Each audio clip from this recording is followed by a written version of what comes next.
Dal soffitto del locale pendeva un Auschwitz per zanzare. I visi pallidi italiani si confrontavano sudati.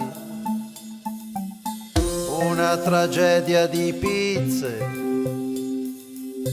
tra luoghi comuni e facezie. Per le strade della città c'era una fal di merda e qualche secolo di palazzi soffocati a vetri stretti.